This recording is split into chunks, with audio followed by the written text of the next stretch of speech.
Alors les gars, ne fois pas la titre wono to mini vidéo ina amna baroke Russie Ukraine ga ko ine kan mais vidéo en kana amna baroke sujet do de kan principalement amna kuma Russie ni européen de ni ñoche wa population ni ñoche relation du membe ni wati na parce que nye jatemine do de ke kele damne la nana e ka foko européen population chama badi ku mega Volodymyr Zelensky souteni no Ukrainien nga président maintenant na jatemine ni wati na ka foko chama badi ga hakilina u bega falen ka sababu yake parce que u ka media ku me information munu duma kele damne la genre information nyana ku te ku mega de soutenu o de kera sababu ye u ka population ku te accès sur information ɲanamaw na u kun bɛ k'u ka président soutenu ni don laban na nana jateminɛ kɛ k'a fɔ ko Europe population caman ba de bɛ minnu bɛ ka Rusiw ka population mɔgɔw soutenu en plus u kun t'a kalama kɛlɛ in source kun ye mun ye parce que u ka médias kun tɛ actualité ɲanamaw d'u ma et tout donc o bɔlen fɛnɛ kɔfɛ kun min y'a to ɲɛ nin vidéo kɛ parce que nana ye k'a fɔ ko Allemagne kɔnɔna la Allemagne ka population mɔgɔ dɔw bɔra ka manifester Ukrainiens ka manifestants contre la o bɔlen fɛnɛ kɔfɛ u bɛ ka Rusiw population mɔgɔ dɔw soutenu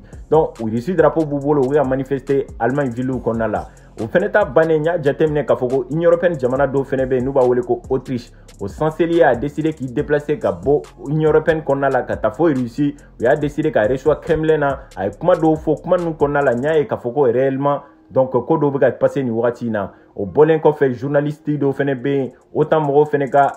agent kɔrɔ dɔw fɛnɛ bɛ yen u taara u ka télé dɔw la u kun censurelen don mais téléw bɛ k'u reçoit nin wagati in na u ye kuma dɔw fɔ franchement ça nous pousse réellement k'a yira k'a fɔ ko Europe population caman bɛ ka kunun ka bɔ sunɔgɔ la u bɛ ka réalité en face k'a ye kun min y'a to Poutine ye kɛlɛ daminɛ u m'a cautionné k'a fɔ ko civil minnu bɛ ka sa Ukraine kɔnɔna la a ka d'u ye mais quand même u kɔni y'a yira k'a fɔ ko kɛlɛ in a b'a kun bɔ o bɔlen fɛnɛ kɔfɛ genre kɛlɛ in ma daminɛ bi ninnu fɛnɛ de ye kojugu kɛ par le passé parce que muso ye nin bɔra ni documentaire mais vidéo kɔnɔna la an b'o bɛɛ débriefer ɲɔgɔn fɛ comme d'habitude yanni ka vidéo filɛ laisse-moi un petit like pour me donner de la force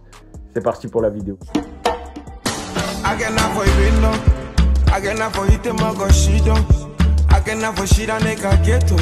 Amena video damne ni Autriche u ka chancelier de munu ta kalama ni wagati na mɔgɔ caman ba de bɛ ka féliciter k'a fɔ ko euro de do k'a bɛ fɛ kɛlɛ ka ban Ukraine ni Russie ni ɲɔgɔn cɛ munu ta kalama dɔgɔkun tɛmɛnenw na a ye déplacement dɔ kɛ ka taa Ukraine de fɔlɔ ani Ukraine président ye ɲɔgɔn ye u déplacera ka taa Bucha ville kɔnɔna la ville dɔ bɛ Ukraine y'a expliqué ɲɛna k'a fɔ ko massacre dɔ kɛra yen mɔgɔ caman fagara u ka fɔ la o bɔlen kɔfɛ a bɔlen ye a décidé ka vol ta ka taa Vladimir Poutine ka jamana de kɔnɔ n'o ye Russie ye ani Kremlin mɔgɔw ye ɲɔgɔn ye a yɛrɛ ka fɔ la a y'a yira k'a fɔ ko a nakun ye de pour que ka n'a yira Vladimir Poutine na kɛlɛ mun daminɛna a bɛ ka conséquence min lase Ukrainiens ma en plus Union européenne fɛnɛ kɔnɔna la économiquement a bɛ ka na ni degun min ye u kan a nakun ye ka na o de f'u ɲɛna hali ni Union européenne jamana tɔw tɛ sɔn k'a fɔ a ɲɛna ale bɛna ka tiɲɛ ɲɛfɔ a ɲɛna kɛlɛ in ka ban o de da ka di u bɛɛ la. Kun jumɛn de y'a to n y'a fɔ ɲɛna intro kɔnɔna la k'a fɔ ko Europe population caman ka mentalité bɛ ka falen nin wagati in na c'est-à-dire u hakilina bɛ ka falen vis-à-vis kɛlɛ in na quoi k'a jateminɛ k'a fɔ ko wagati dɔ kɛra u kun diminen don Russie population mɔgɔw kɔrɔ la preuve en est que youtubeur dɔ y'a décidé wagati dɔ la ka Russie drapeau ta ka yala par ville kɔnɔna la mɔgɔ caman de tun bɛ k'a fɔ ko a bɛ provoquer ni fɛnw na donc o kelen sisan an nana jateminɛ k'a fɔ ko nin wagati in na mɔgɔ baden de bɛ k'u ka population mɔgɔw soutenir k'a fɔ ko Poutine ye décision ta la population n'est pas fautif o bɔlen fɛnɛ kɔfɛ u tilala ka yira tuguni k'a fɔ ko Poutine ma décision in ta gansan ka taa bi Ukrainiens kan n'i y'a ye a taara bi u kan a jateminɛna de k'a fɔ ko depuis 2014 wagati la parti dɔ bɛ Ukraine kɔnɔna la Ukraine gouvernement kɛlen don k'o mɔgɔ ninnu faga depuis 2014 wagati la san 8 u bɛ kɛlɛ la mais u ka jamanaw Union européenne mɔgɔw ka fara américains kan u y'a kɛ u n'a fɔ ɲɛ tɛ foyi la u bɛ fêti la don o don et pourtant mɔgɔw bɛ ka faga Donbassi kɔnɔna la don o don cɛ dɔ bɛ Faransi n'u b'a wele ko Jacques Beau c'est-à-dire agent ba dɔ de don autant mɔgɔw ka agent de don en plus a ye baara caman kɛ a tun bɛ Afrique a tun bɛ Ukraine a tun bɛ jamana caman na et tout donc a bɛ ko ninnu réalité n'a a situation ni fɛnw dɔn o kun tɛ ka invité wagati dɔ la u ka télé n'u ka médiaw fɛ mais ni wagati in na liberté totale dira ma mɔgɔ caman bɛ ka invité français bɛ ka lamɛn réellement a bɛ ka na ni réalité ye kɛlɛ in kan ale bɔra ni tiɲɛ caman ba de ye k'a yira k'a fɔ ko kɛlɛ in ma daminɛ bi ko européens t'a kalama ko kɛlɛ daminɛna depuis 2014 wagati la mɔgɔ caman bɛ ka sa kɛlɛ in yɛrɛ kun ye mun ye a source yɛrɛ ye mun ye ale bɛ ka américains de blâmer k'a yira k'a fɔ ko américains yɛrɛ de bɛ kɛlɛ in jubaju bɛɛ la olu de bɛ ka Ukrainiens pousser walasa ka Russie bila ka fɛn dɔ kɛ ka Russie ko dɔ européens ma pour que ale ka se k'a ka business kɛ ni européens ye parce que a y'a ye k'a fɔ ko Allemands commencera ka gazoduc dɔ dilan ka bɔ Russie ka na Allemagne kɔnɔna la n'u b'a wele ko Nord Stream 2 n'o kɛra Russie ka gazi nata Europe kɔnɔna la a bɛ caya caya trop n'o kɛra relation économique b'u ni ɲɔgɔn cɛ u bɛ commencer ka gɛrɛ ɲɔgɔn na a dun bɛɛ b'a dɔn k'a fɔ ko Russie ni américains man di ni européens ni Russie commencera ka gɛrɛ ɲɔgɔn na américains b'u ka alliés perdu et tout o de man d'u ye a tɛ fɛ européens yɛrɛ dama ka bɛn u ni ɲɔgɔn cɛ donc ale ka fɔ la a ko américains de tun bɛ k'u instrumentaliser k'u pousser k'u bila kɛlɛ la walasa kɛlɛ dɔ ka wuli u ni Russie ni ɲɔgɔn cɛ n'o kɛra européens fɛnɛ b'u ko dɔn Russie ma économiquement tigɛɲɔgɔn bɛ don u ni ɲɔgɔn cɛ en plus politiquement tigɛɲɔgɔn bɛ don u ni ɲɔgɔn cɛ donc ce qui n'a pas manqué d'être et tout parce que n'a jateminɛ kɛlɛ in daminɛnen européens caman de retourné na ka taa américains fan fɛ ka marifaw san k'u ka gazi ni fɛnw san américains b'u k'u pousser k'u ka Russie ka gazi n'u ka pétrole to yen ale ka jateminɛ la a yira k'a fɔ ko kɛlɛ in kɔnɔna la ko chinois de bɛna gagner tellement ko ani coréens ninnu ani jamana caman parce que n'a jateminɛ ko kɛlɛ daminɛnen sisan donc Europe jamana caman de bɛ yen u y'a décider k'a fɔ ko u ka entreprise ka Russie bila u kana ale ko n'u ye Russie bila kana sisan ko peut-être chinois ka entreprise caman ba de bɛna ta ka européens ka entreprise remplacer Russie kɔnɔna la n'o kɛra français entreprise minnu bɛ yen tel que Auchan ninnu ani Total ninnu ani ka entreprise caman olu kun implanté len don Russie kɔnɔ en plus u kun bɛ wari min sɔrɔ Russie kɔnɔ ni France bɔra la Russie de kun ye deuxième pays ye u kun bɛ wari sɔrɔ yɔrɔ min na donc le fait k'u yɛrɛ retirer ka bɔ yen chinois bɛ t'u remplacer ni chinois y'u remplacer Russie dun y'a fɔ u ɲɛna ka fɔ ko entreprise minnu y'a décider k'olu ka jamana bila n'u bɛ fɛ ka segin délai dɔ de dilen d'u ma n'u ma segin o temps in kɔnɔna la u tɛ se ka segin diɲɛ kɔnɔ a tɔ la bilen n'o kɛra place min videlen don chinois ka entreprise bɛna ou soit coréens bɛna ou soit jamana wɛrɛ mɔgɔw bɛna ka n'u implanter Russie kɔnɔna la wari fɛn fɛn kun bɛ bɔ Russie kɔnɔna la ka na Europe kɔnɔna la entreprise ninnu sababuya la Renault ninnu fara Peugeot ninnu kan fara Total kan Leroy Merlin fɛnɛ o supermarché ni fɛn ninnu bɛɛ kun bɛ yen mais olu bɛɛ bɛ ka commencer k'u ka portes datugu donc o kɛlen sisan ale ko k'a sirannen ba de don o ɲɛ non u ka candidat à l'élection présidentielle o de tun bɛ k'o kuma fɔ ale de y'a préciser k'a fɔ ko président minnu b'u kunna nin wagati in na ɲɛmɔgɔ minnu b'u kunna nin wagati in na u tɛ ka jateminɛ kɛ k'a fɔ ko économiquement u bɛ se ka na nin impact baden de Europe kan le fait que u bɛ ka décider k'a fɔ k'u ka entreprise ta ka bɔ yɔrɔ in na en plus a nana ni stratégie dɔ de c'est-à-dire a nana ni kuma dɔ de min kɛra sababu ye Europe population caman batugura candidat in kɔ k'a yira k'a fɔ k'a bɛ ka kuma min fɔ ko tiɲɛ don ale y'a yira k'a fɔ ko Volodymyr Zelensky n'o ye Ukrainien ka président ye wagati dɔ la a bɔra k'a yira k'a fɔ k'a b'a ɲini européens fɛ coûte que coûte u ka entreprise fɛn fɛn bɛ Russie kɔnɔna la u k'a bɛɛ sama ka bɔ Russie kɔnɔna la u ka na n'a ye u ka jamana kɔnɔ en plus o bɔlen kɔfɛ u k'u ka gaz n'u ka charbon n'u ka pétrole ye k'a bɛɛ to yen ale ko ko Ukrainien ka président min bɛ k'o kuma fɔ ko Ukrainien ka jamana kɔnɔna la Russie ka gazi tuyau dɔ bɛ bɔ Russie mun bɛ Ukraine cɛ ci ka na Europe kɔnɔna la ka na gazi di européens ma yan'ale k'a fɔ k'u ka gazi tigɛ u la munna ale yɛrɛ t'o tigɛ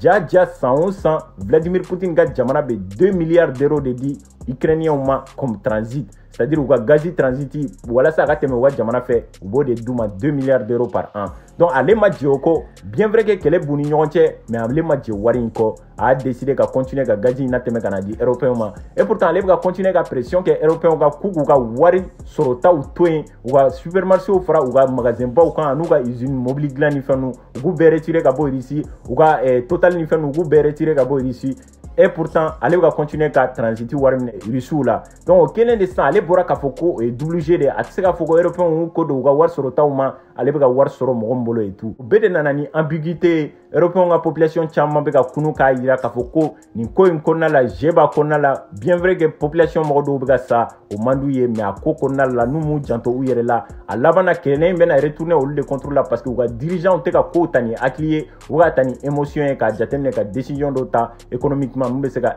Europe bila dingɛ kɔnɔna la parce que n'a jateminɛ Russie ka côté la partenaire stratégique dɔw b'olu bolo mun b'a permettre donna nataw la bɛ se ka coopérer donc Vladimir Poutine yɛrɛ ka déplacement in an bɛna kuma o yɛrɛ de kan sisan parce que a ye déplacement dɔ kɛ ani Biélorussie président ye ɲɔgɔn ye genre u kumana a ka kuma in kɔnɔna la a y'a yira k'a fɔ ko le monde dans lequel nous vivons actuellement le monde moderne dans lequel nous vivons actuellement ko mɔgɔ tɛ se ka jamana foyi isolé a y'a yira k'a fɔ ko parce que wagati dɔ kɛra européens y'a yira k'a fɔ ko économiquement olu bɛna Russie isolé u ni américains bɛna fara ɲɔgɔn kan ka Russie kɛ gɔn kɛlɛnabila ye donc Poutine bɔra bi k'a yira k'a fɔ ko an filɛ nin diɲɛ moderne min kɔnɔna la mɔgɔ si tɛ se ka jamana dɔ kɛ gɔn kɛlɛnabila ye parce que jamana caman bɛ yen i bɛ se ka coopérer ni mun ye Asie fɛnɛ kɔnɔna la ni jamana caman bɛ coopérer ɲɔgɔn fɛ Iran fara Chine kan o fara Corée du Nord kan o fara Indien kan jamana caman de bɛ ka na nin wagati in na ni minnu bɛ ka coopérer donc ni Ouest mɔgɔw y'a décider ka kɛ gɔn kɛlɛnabila ye a bɛ ɲɛsin ninnu ma donc ale tun bɛ mun di Union européenne mɔgɔw ma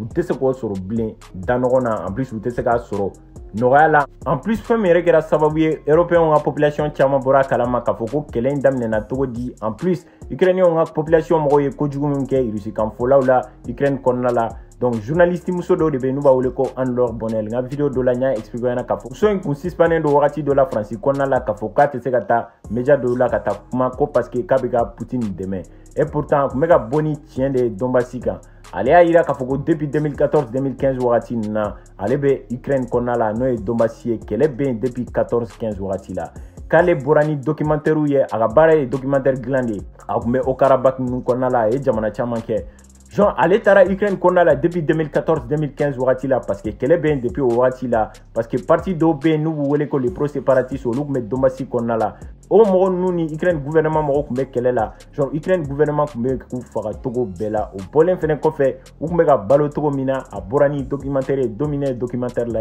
wallahi ɲɛji de bɔra ale kan donc ale bɔra ni o documentaire ye ka na n'a ye France k'a yira téléso dɔw la pour que u k'a yira mɔgɔw la réalité min bɛ ka passer Ukraine kɔnɔna la o wagati la a yɛrɛ ka fɔ la k'a fɔ k'ale y'a présenté France chaîne dɔ la a tun bɛ baara kɛ minnu bolo olu y'a yira k'a fɔ ko a t'u intéressé et pourtant o wagati la mɔgɔw tun bɛ ka sa don o don donc o hukumu de kɔnɔna la le fait que muso in kun suspend wagati dɔ la k'a tɛ se ka taa français ka média la ko parce que a bɛ ka Vladimir Poutine soutenir Poutine dun bɛ ka Ukrainiens faga donc o wagati la mɔgɔ caman kun y'a diaboliser k'a fɔ ko pro Poutine de don an y'a jateminɛ k'a fɔ ko le fait que OTAN mɔgɔw ka agent in bɔra ka kuma o bɔlen kɔfɛ français ka candidat min bɛ élection présidentielle la o bɔra ka tiɲɛw yira donc an bɛ ballon na média caman commencera ka muso in invité donc muso in bɛ ka taa kuma tiɲɛ bɛɛ fɔ ka da français tulo kan o kelen de sisan européens ka population caman ba de bɛ yen genre u bɛ ka commencer k'u ɲɛ yɛlɛn kɛlɛ in kan k'a yira k'a fɔ ko ukrainiens ka gouvernement fɛnɛ ye ko min kɛ Russie kanfɔlaw la Ukraine kɔnɔna la a ko ma ɲɛ hali dɔɔni tɛ parti pris la bilen u ka ambition ye kɛlɛ ka ban de bon en plus Russie ka kɔniya tɛ mɔgɔ caman kɔnɔ nin wagati in na o de la o de kɛra sababu fanba ye mɔgɔ caman ɲɛ yɛlɛnna la preuve en est que hali Russie ka gouvernement a décidé muso in ye baara min kɛ Donbass kɔnɔna la k'a féliciter u ma muso in tɔgɔ fɔ mais quand même k'a ye baara min kɛ pour que ka diɲɛ labɔ tiɲɛ kalama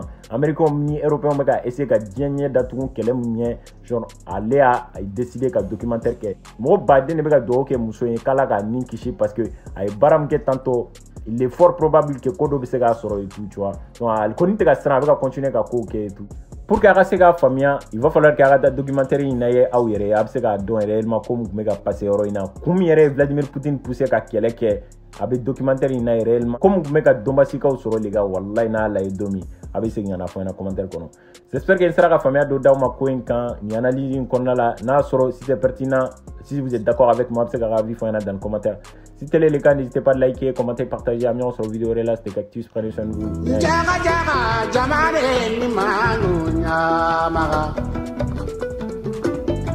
Shunin kara jamane ashuni mangu nyamaga